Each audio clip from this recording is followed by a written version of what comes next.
How to cancel Showmax subscription. So first of all, open up any browser and then go to showmax.com. After that, log into your account by providing your email address and your password associated with your Showmax account.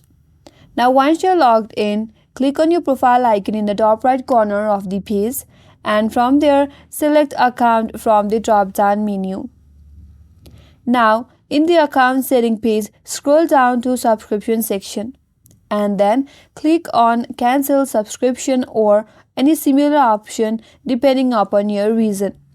After that, for the confirmation towards the cancellation, you have to follow the prompts to confirm the cancellation of your Showmax subscriptions, and then you may be asked to provide the reason why you are cancelling the subscription.